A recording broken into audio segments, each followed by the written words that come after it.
નમસ્કાર. ગુજરાત દેશ અને દુનિયાના તમામ મહત્વપૂર્ણ સમાચાર સાથે આજનો એજન્ડામાં હું છું આપની સાથે કૃષ્ણા અને હું છું નુપુર.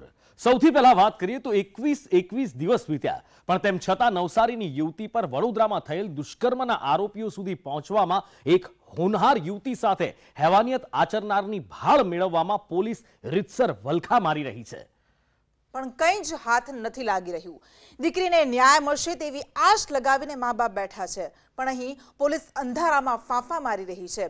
બીજી બાજુ લોકોને જીવતા શીખવાડવાના દાવા કરતી કંપનીની ભૂમિકા સામે પણ શંકાનો ઘેરો ઉઠ્યો છે. ન્યાયના દરબારમાં દેર છે, અંધેર નહીં, અને ન્યાયમાં વિલંબ એ ન્યાયનો ઇનકાર છે. આ બંને ન્યાયપાલિકાની કામગીરી માટે વપરાતા શબ્દો છે, પરંતુ એ પોલીસ માટે શું કહેવું જે 21 દિવસ બાદ પણ અપરાધની મૂળ કડી કે અપરાધીઓને શોધવામાં નિષ્ફળ રહ્યું હોય. જ્યારે આખું ગુજરાત તહેવારોની ઉજવણીમાં મસ્ત હતું, ત્યારે નવસારીની એક યુવતી પર 2 હેવાનો દ્વારા વડોદરાના વેક્સિંગ ગ્રાઉન્ડમાં દુષ્કર્મ આચરવામાં આવ્યું. યુવતીએ પોતાની ડાયરીમાં પોતાની પીડા શબ્દો રૂપે વર્ણવી, પરંતુ આખરે 3 નવેમ્બરે તેણે થાકી હારીને ગુજરાત ક્વીન એક્સપ્રેસ ટ્રેનના કોચમાં ગળે ફાંસો ખાઈ લીધો. આ ઘટનાને 21 દિવસ વીત્યા પણ તેમ છતાં હજુ તપાસ ઠેરની ઠેર જ છે. હેવાનિયત આચરનાર આરોપીઓ ક્યાં છે? આરોપીઓએ યુવતીની જે સાયકલને ટક્કર મારી હતી તે સાયકલ ક્યાં છે? યુવતીના ડાયરીમાંથી છેલ્લા પાના ગાયબ કોણે કર્યા? આ તમામ રહસ્યો શોધવા પોલીસ પ્રયાસ કરી રહી છે, પરંતુ હજુ સુધી કંઈ જ નક્કર હાથ નથી લાગ્યું. હજુ પણ પોલીસના હાથ ખાલી જ છે. પોલીસે 35 ટીમની રચના કરી, 5 એજન્સીઓ જોતરાઈ. સીઆઈડી ક્રાઇમ, રેલવેના પોલીસ મહાનિદેશક સુભાષ ત્રિવેદી દ્વારા 9 સિનિયર પોલીસ અધિકારીઓની પસંદગી કરી સ્પેશિયલ ઇન્વેસ્ટિગેશન ટીમની રચના કરાઈ, પરંતુ હજુ સુધી પીડિતાની ગુમ સાયકલ પણ પોલીસ નથી શોધી શકી. ત્યારે આરોપીઓ ક્યારે ઝડપાશે તે સવાલ છે, અને પોલીસ ગંભીર તપાસના દાવા કરી રહી છે. લગભગ 250 જેટલા સીસીટીવી કેમેરા અને ફૂટેજ વેરીફાઈ કર્યા છે.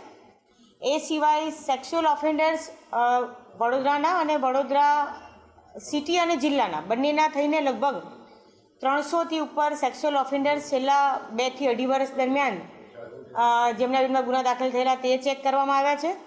20 દિવસની તપાસમાં જે ઓરલ એવિડન્સ મળ્યા છે એના આધારે રેપ થયો છે એવું ચોક્કસ કહી શકાય. અને મેં તમને કહ્યું એ પ્રમાણે કે જ્યારે રેપ થયો અને એનું મેડિકલ થયું, સુસાઇડ થયા પછી એ ગેપ જે છે 7-8 દિવસનો, એને કારણે મેડિકલ એવિડન્સ ન મળી શકે. પણ પીએમ રિપોર્ટમાં એક વસ્તુ ક્લિયર છે કે એને હાથે, સાથળે અને પગે 6 થી 7 દિવસ પહેલાંનું વાઘેલાનું નિશાન છે એ પીએમ રિપોર્ટમાં છે. સાયકલ નથી મળતી અને આરોપી પણ નથી મળ્યા. એના માટેના પ્રયત્નો તો ખૂબ જ ગંભીરતાથી શરૂઆતથી થયેલા છે.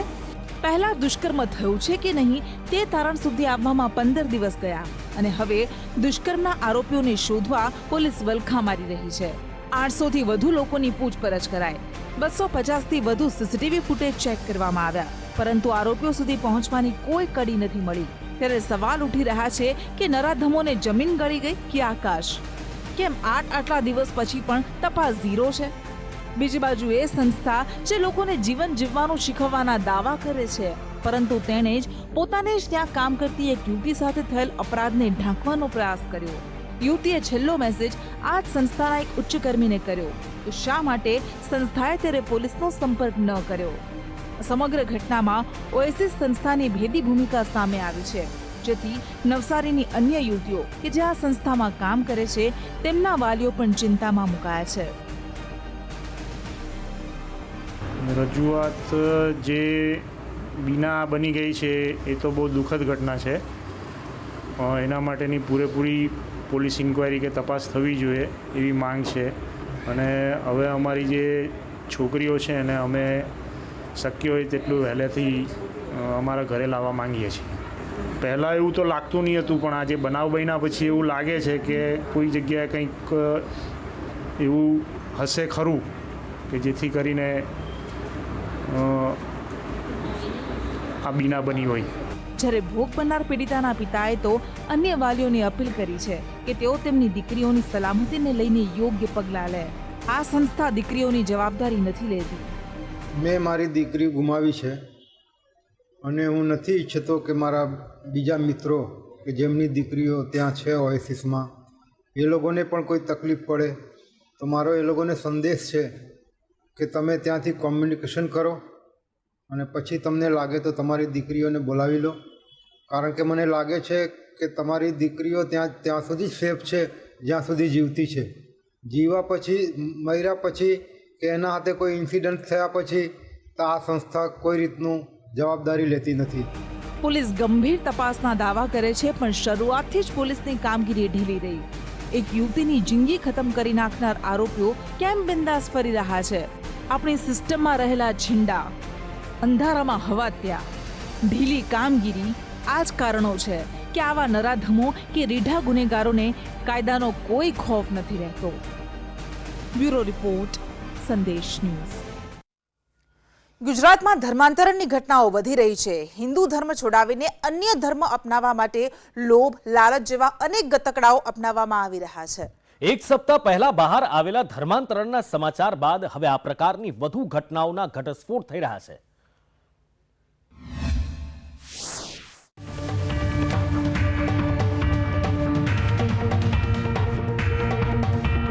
રાજ્યમાં ધર્માંતરણની વધતી ઘટનાઓને વિવાદ વચ્ચે હવે પંચમહાલના ગોધરામાં આવો વધુ એક બનાવ સામે આવતા સરકાર પણ સતર્ક બની. ગોધરાના ભોરાવાવ વિસ્તારમાં આવેલી શિવ શક્તિ સોસાયટીના એક મકાનમાં કેટલાક લોકોનું ખ્રિસ્તી ધર્મમાં પરિવર્તન કરવામાં આવતું હોવાની વાત ફેલાતા ભારે હોબાળો મચ્યો હતો. એક સિંધી પરિવારના મકાનમાં આવી પ્રવૃત્તિ ચાલતી હોવાનું બહાર આવતા સ્થાનિકોમાં ભારે રોષ હતો. હિન્દુ સંગઠન અહીંયા મેદાનમાં છે. સંગઠનનો આરોપ છે કે છેલ્લા ઘણા સમયથી મિશનરીઓ દ્વારા ધર્મ પરિવર્તનના કાર્યો થઈ રહ્યા છે. નડિયાદ, ખેડા, આણંદ વિસ્તારમાંથી પંચમહાલ આવી લોકોને લાલચ આપી ધર્મ પરિવર્તન કરવામાં આવતું હોવાનો સીધો આરોપ હિન્દુ સંગઠનોએ મૂક્યો છે. જોકે મકાન માલિકે બર્થડે પાર્ટી હોય મિત્રોને બોલાવ્યા હોવાનો દાવો કર્યો હતો, જે વાત સ્થાનિકોને ગળે ઉતરી ન હતી.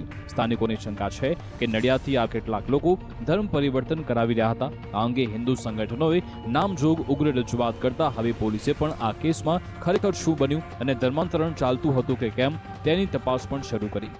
આમાં આશરે જે આ લોકોના વિરોધ દર્શાવ્યા છે એમાં 12 જેટલા લોકોના નામો આપેલા છે. આ લોકો શું હેતુથી આવેલા, ત્યાં પાર્ટીની ઉજવણી કરવા માટે આવ્યા હતા, એ બાબતેના બધાના નિવેદનો રેકોર્ડ કરવામાં આવી રહ્યા છે અને આગળની તપાસની કાર્યવાહી ચાલુ છે. ગુજરાતમાં ધર્માંતરણની વધુ એક ઘટના છેલ્લા સપ્તાહમાં બહાર આવી. અત્યાર સુધી રાજ્યમાં જે ગામથી અનેક લોકો પરિચિત ન હતા તે ભરૂચનું કાંકરિયા ગામ રાતોરાત સમાચારમાં આવી ગયું. કારણ કે ધર્માંતરણ અહીંયા 37 પરિવારના લોકોનો ધર્મ બદલી મુસ્લિમ કરી દેવાયો છે, જ્યારે અન્ય એક ઘટનામાં વડોદરામાં 200 જેટલી યુવતીઓનો ધર્મ બદલાવી તેમના નિકાહ પણ કરી દેવાયા હતા. હવે આરોપીઓ સામે ચાર્જશીટ દાખલ કરાઈ છે અને અબ્દુલ્લા ફેફડાવાલા સહિત 2 આરોપીઓને વોન્ટેડ જાહેર કરાયા. ગોધરાની ઘટનામાં હિન્દુ સંગઠન દ્વારા નવા કાયદા હેઠળ ગુનો નોંધવા રજૂઆત કરાઈ છે. હર્ષદ મહેરા, સંદેશ ન્યૂઝ, ગોધરા. આગળ વાત કરીએ તો વડાપ્રધાન નરેન્દ્ર મોદીએ કૃષિ કાનૂન રદ કરવાની ઘોષણા કર્યા બાદ હવે આ અંગેની બંધારણ પ્રક્રિયાઓ પણ શરૂ કરવામાં આવી છે. આજે મળેલી કેન્દ્રીય કેબિનેટની બેઠકમાં 3 કૃષિ કાનૂનને પાછા ખેંચવાના પ્રસ્તાવને મંજૂરી આપવામાં આવી. જોકે કિસાન નેતા રાકેશ ટિકેત હજુ પણ તેમની જીદ પર અડગ છે.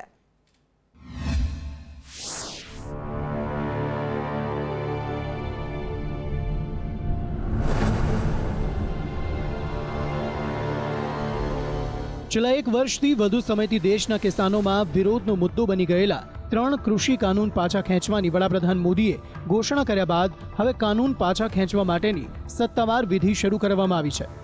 આ પ્રક્રિયાના ભાગરૂપે બુધવારે મળેલી કેબિનેટની બેઠકમાં 3 કૃષિ કાનૂનોને પાછા ખેંચવાના પ્રસ્તાવને મંજૂરી આપી દેવામાં આવી.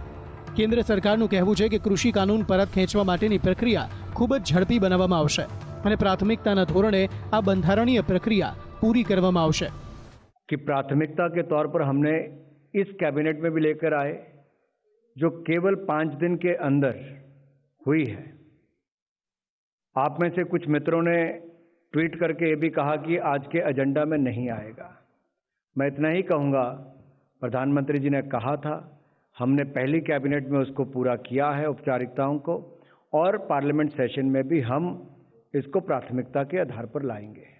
કાનૂની પ્રક્રિયા મુજબ જે રીતે કાનૂન બનાવવા માટે સંસદની મંજૂરીની જરૂર હોય છે તેમ રદ કરવા માટે પણ સંસદની મંજૂરીની જરૂર પડે છે. કેબિનેટની મંજૂરી મળ્યા બાદ હવે આ બિલને સંસદમાં રજૂ કરવામાં આવશે. આ બિલ પર ચર્ચા થશે અને વોટિંગ પણ થશે અને ત્યારબાદ બિલ પાસ થતાં જ ત્રણેય કૃષિ કાનૂન રદ થઈ જશે.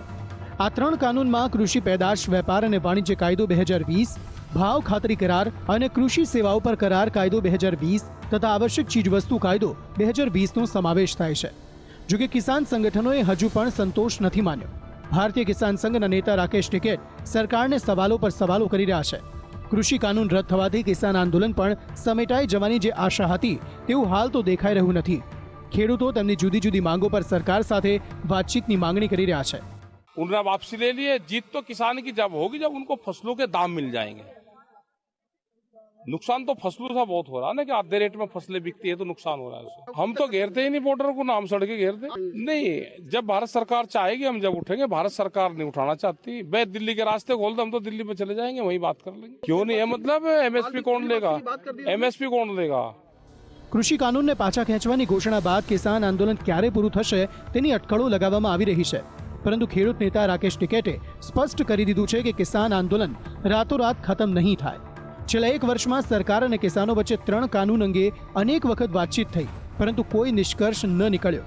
અંતે કેન્દ્ર સરકારે 3 કાનૂન પાછા ખેંચ્યા. જો કે કિસાન આંદોલન અન્ય મુદ્દાઓ ખાસ કરીને એમએસપી પર ચાલુ રહેશે તેવા સ્પષ્ટ સંકેત મળી રહ્યા છે. બ્યુરો રિપોર્ટ, સંદેશ ન્યૂઝ. બંગાળની ચૂંટણી જીતવા માટે ભાજપે આકાશ પાતાળ એક કરી નાખ્યું, પરંતુ આખરે ખેલા હોબે દીદીનો થયો. જીત તૃણમૂલ કોંગ્રેસની થઈ. વર્તમાનમાં દેશની સૌથી મજબૂત પાર્ટીને શિકસ્ત આપ્યા બાદ હવે મમતા બેનર્જી અન્ય રાજ્યોને સાધવા કમર કસી રહ્યા છે અને દીદીની નજર છે 2024ની લોકસભા ચૂંટણી પર.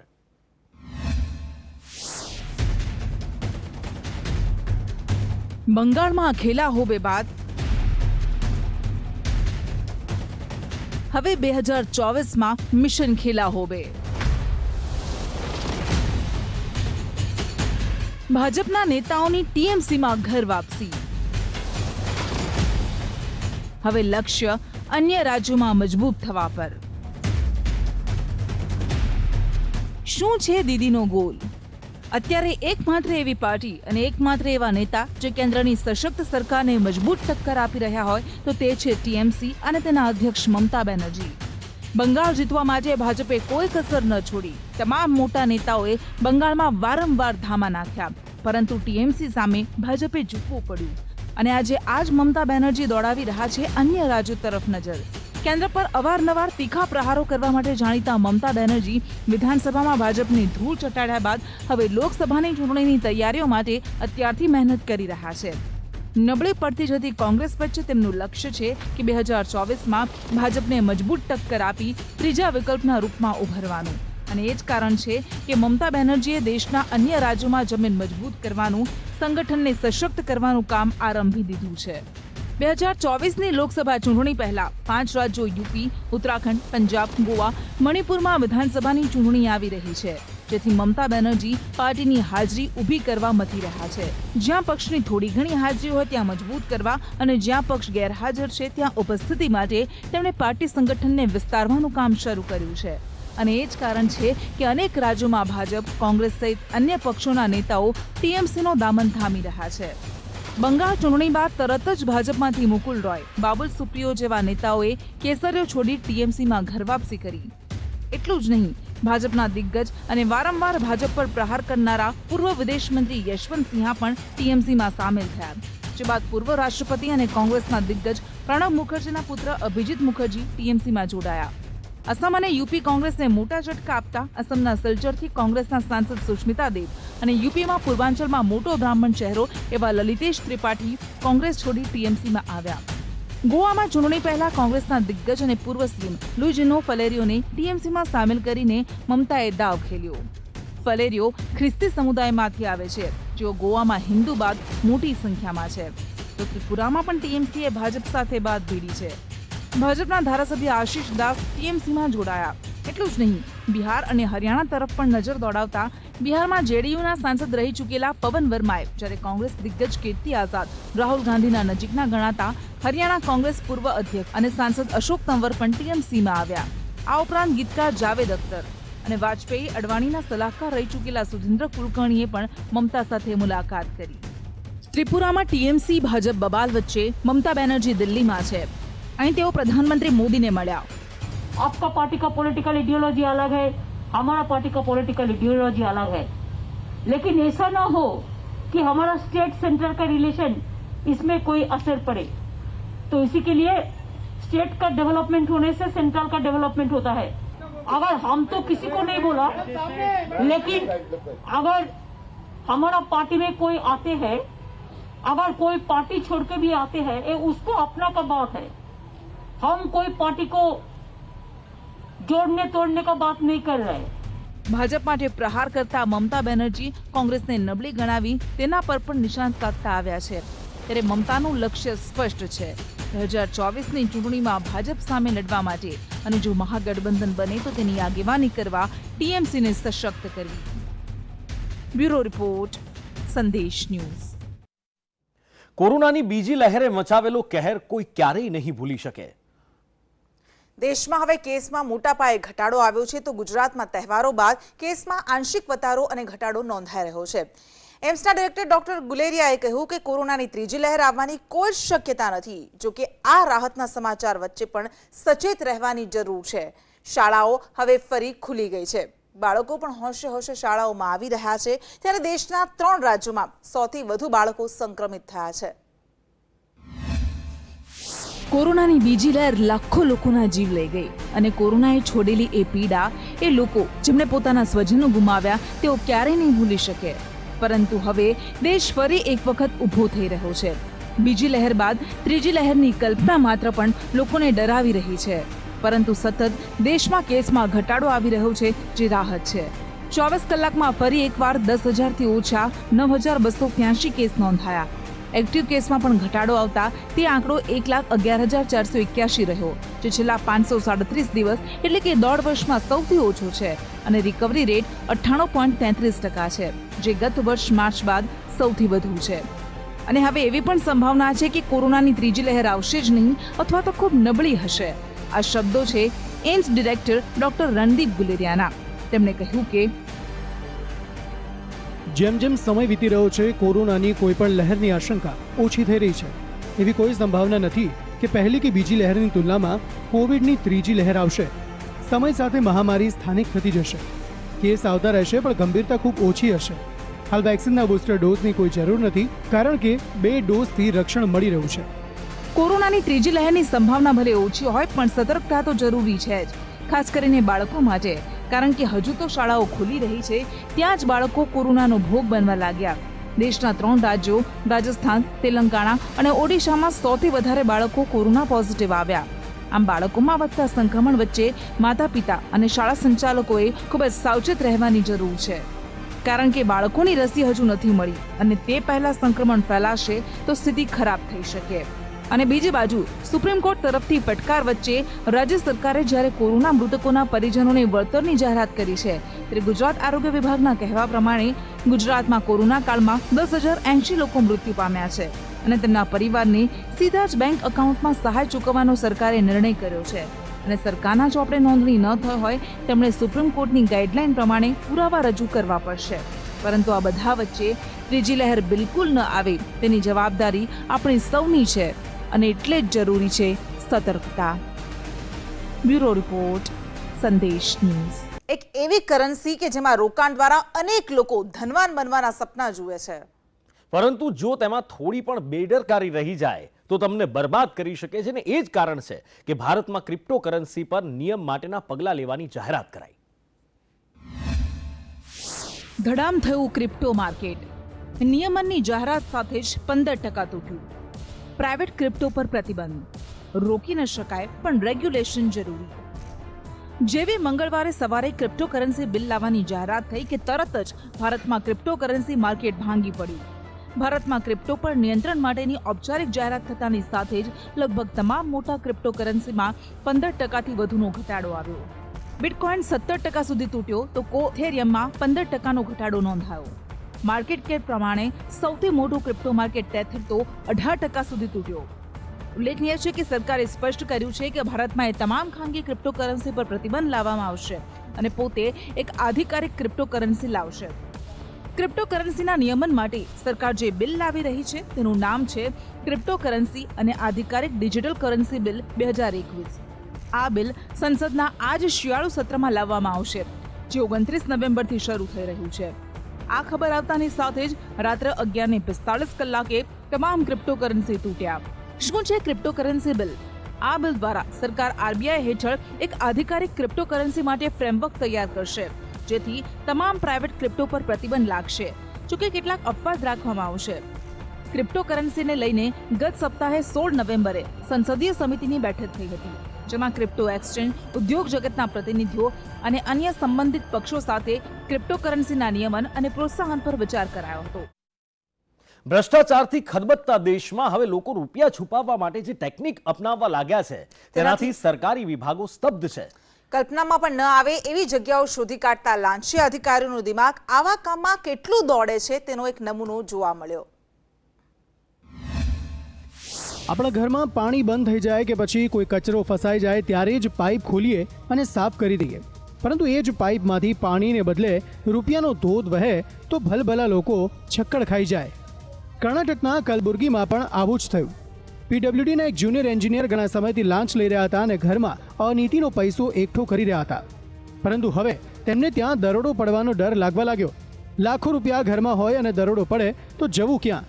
આવું વિચારીને આ એન્જિનિયરે દિમાગ લગાવ્યું, અને એ પણ કેવું કે દરોડો પડ્યા બાદ પણ કોઈ તપાસ કરતાને વિચાર પણ ન આવે કે એ જગ્યાએ રૂપિયાની થોકડીઓ સંતાડી દીધી.